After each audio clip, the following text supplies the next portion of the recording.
हाँ जी सर, आपके मन में कभी सवाल नहीं आता होगा कि अमीर लोग अपने पैसे का करते क्या है।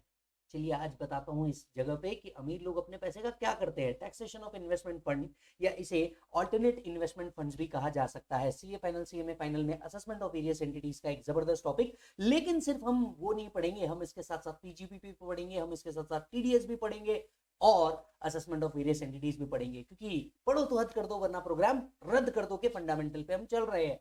यस, चार्ट रिवीजन चल रहा है साहब। असेसमेंट ऑफ वेरियस एंटिटीज का एक और टॉपिक है आपका इन्वेस्टमेंट फंड। अब इन्वेस्टमेंट फंड जब भी आता है या टैक्सेशन ऑफ इन्वेस्टमेंट फंड जब भी आता है, हमें दो बातें समझनी है। एक, जो यूनिट होल्डर इन्वेस्टमेंट फंड में इन्वेस्ट कर रहा है, इसको इनकम मिल रही है, उसका क्या। दूसरा, इन्वेस्टमेंट फंड की रिस्पॉन्सिबिलिटीज क्या है। Investment fund actually alternative investment funds होते हैं, जहां पे अमीर लोग अपना पैसा डिपॉजिट करते हैं। इन्वेस्टमेंट फंड इसको अलग अलग जगह पे क्या करते हैं, इन्वेस्ट करते हैं। ठीक है सर। इन्वेस्टमेंट फंड बेसिकली तीन कैटेगरी के होते हैं, category 1, category 2, category 3 investment. Right. अब कैटेगरी 1 जो होता है ये मोस्ट सेफ इन्वेस्टमेंट फंड होता है। जो 2 होता है वो थोड़ा सा डाइल्यूटेड होता है। 3 जो होता है ये मोस्ट रिस्की एआईएफ्स होता है। अब समझते हैं इन्वेस्टमेंट फंड को जो इनकम आ रही है इसका क्या। इन्वेस्टमेंट फंड को जितनी भी इनकम आ रही है एक्सेप्ट पीजीबीपी, ये सब के सब एग्जम्प्ट है। So all income of investment fund except the PGBP component is totally exempt under section 1023 FBA. So all income of AIF is exempt except the PGBP component। PGBP component को छोड़ के सब कुछ। ठीक है सर।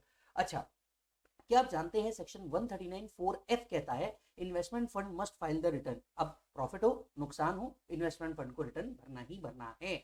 अब देखिए, टैक्सेशन का बेसिक सिंपल एस्पेक्ट है। एक, अगर इनके हाथ में वो इनकम एग्जम्प्ट है तो रिसीवर के हाथ में पास थ्रू स्टेटस में वो टैक्सेबल हो जाएगी। मतलब किसके हाथ में टैक्सेबल हो जाएगी, यूनिट होल्डर के हाथ में टैक्सेबल हो जाएगी। और अगर यूनिट होल्डर के हाथ में वो अमाउंट टैक्सेबल है तो इन्वेस्टमेंट फंड की रिस्पॉन्सिबिलिटी बन जाती है कि उसके ऊपर क्या डिडक्ट करे, टीडीएस डिडक्ट करे, क्योंकि रिसीवर के हाथ में वो क्या है, टोटली एग्जम्प्ट है। यस और नो। तो इसके लिए सेक्शन है सेक्शन 194 LBB, जो रिस्पॉन्सिबिलिटी कास्ट करता है किसके ऊपर, इन्वेस्टमेंट फंड के ऊपर, that whenever they are distributing any income except the PGBP component, इसके ऊपर टीडीएस डिडक्ट करने का। रेसिडेंट को पे कर रहे हैं 10% TDS, non resident unit holder को पे कर रहे हैं रेट इन फोर्स के हिसाब से टीडीएस। तो भैया इन्वेस्टमेंट फंड क्या करेगा, जब भी अमाउंट डिस्ट्रीब्यूट करेगा वो 10% का टीडीएस डिडक्ट करेगा when they are making a payment to resident. अच्छा जी सर। साथ साथ में मैं आपको बता दूं, इन्वेस्टमेंट फंड जो है इसके केस में एक बेसिक पॉइंट है कि या तो ये एक्चुअली यूनिट होल्डर को अपने प्रॉफिट डिस्ट्रीब्यूट करे, या ईयर एंड पे ये अज्यूम किया जाता है कि यूनिट होल्डर ने अपने प्रॉफिट्स किसको डिस्ट्रीब्यूट कर दिए, यूनिट होल्डर को डिस्ट्रीब्यूट कर दिए। तो इन्वेस्टमेंट फंड या तो एक्चुअली यूनिट होल्डर को प्रॉफिट डिस्ट्रीब्यूट करे, या ईयर एंड पे अज्यूम किया जाता है कि यूनिट होल्डर ने अपने प्रॉफिट डिस्ट्रीब्यूट कर दिए। राइट। एंड यूनिट होल्डर के हाथ में ये इनकम उसी प्रोपोर्शन में टैक्सेबल होती है जिस प्रोपोर्शन में इन्वेस्टमेंट फंड ने कमाई है। लेकिन ये कैसे पता चलेगा कि इन्वेस्टमेंट फंड ने किस प्रोपोर्शन में कौन सी इनकम कमाई है। तो इसका जवाब है कि इन्वेस्टमेंट फंड के ऊपर एक और रिस्पॉन्सिबिलिटी कास्ट की गई है कि उन्हें एवरी ईयर 30 जून से पहले एक स्टेटमेंट बना करके देना होता है सभी यूनिट होल्डर को कि उन्होंने किस प्रोपोर्शन में कौन से हेड में इनकम कमाई है, ताकि यूनिट होल्डर उसी प्रोपोर्शन में अपने हाथ में क्या कर सके, टैक्स कर सके। राइट। तो इन्वेस्टमेंट फंड की 4 बातें हैं, चारों बात को हमें समझना है। पॉइंट नंबर 1, पीजीबीपी छोड़ करके जितनी भी इनकम इन्वेस्टमेंट फंड को आ रही है वो सारी की सारी एग्जम्प्ट है एज पर सेक्शन 1023 एफबीए। दूसरा, इन्वेस्टमेंट फंड को रिटर्न भरना मैंडेटरी है। तीसरा, इन्वेस्टमेंट फंड के हाथ में टैक्सेबल नहीं है, मतलब यूनिट होल्डर के हाथ में टैक्सेबल होगा। तो जब भी इन्वेस्टमेंट फंड यूनिट होल्डर को क्या देती रहेगी बेटा, पेमेंट देती रहेगी, यूनिट होल्डर का प्रॉफिट डिस्ट्रीब्यूट करती रहेगी, तो ऐसे केस में रेसिडेंट्स के लिए 10% टीडीएस होगा, नॉन रेसिडेंट्स के लिए रेट इन फोर्स के हिसाब से टीडीएस होगा as per section 194 LBB। And last, it is the responsibility of investment fund कि वो क्या करे, एक स्टेटमेंट प्रोवाइड करे कि किस प्रोपोर्शन में उन्होंने इनकम कमाया है। चलिए अब आ जाते हैं यूनिट होल्डर के साथ में क्या होगा। देखिए, यूनिट होल्डर को उसी प्रोपोर्शन में इनकम टैक्सेबल है जिस प्रोपोर्शन में किसने कमाया है, इन्वेस्टमेंट फंड ने कमाया है। अब पीजीबीपी कंपोनेंट पे किसने टैक्स दे दिया था, इन्वेस्टमेंट फंड ने दे दिया था, यानी पीजीबीपी कंपोनेंट यूनिट होल्डर के हाथ में एग्जम्प्ट हो जाएगा अंडर सेक्शन 10 FBB, क्योंकि इसके ऊपर किसने टैक्स दे दिया, ऑल्टरनेटिव इन्वेस्टमेंट फंड ने दे दिया, इसलिए यूनिट होल्डर के हाथ में एग्जम्प्ट है। पर बाकी सारी इनकम किसके हाथ में एग्जम्प्ट थी, यूनिट होल्डर के हाथ में एग्जम्प्ट रहेगी क्या, क्योंकि इन्वेस्टमेंट फंड ने बाकी किसी भी इनकम पे टैक्स नहीं दिया, तो पास थ्रू स्टेटस में यूनिट होल्डर के हाथ में वो टैक्सेबल हो जाएगी उसी प्रोपोर्शन में जिस प्रोपोर्शन में फंड ने रिसीव किया है। तो चलो वापस से एक लाइन बस समझना है, इन्वेस्टमेंट फंड को पीजीबीपी छोड़ के हर इनकम एग्जम्प्ट है। यही जब यूनिट होल्डर के हाथ में आएगी, पीजीबीपी एग्जम्प्ट हो जाएगी, बाकी सारी इनकम क्या हो जाएगी, टैक्सेबल हो जाएगी उसी प्रोपोर्शन में जिस प्रोपोर्शन में कमाया है। यस और no?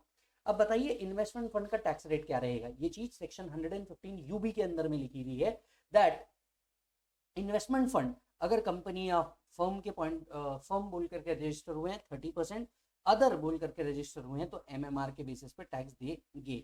AIF shall furnish the return in respect of income distributed by it on or before 15 June to the income tax authority and 30 June to the unit holder। अब आते हैं most important बात के ऊपर, losses incurred by investment fund, right. अगर ये PGBP losses है तो it is to be carried forward and set off by alternative investment fund only, क्योंकि पीजीबीपी कंपोनेंट पे टैक्स कौन दे रहा है, AIF दे रहा है, तो पीजीबीपी जो रिलेटेड लॉस है ये लॉस को AIF ही कैरी फॉरवर्ड करेगा।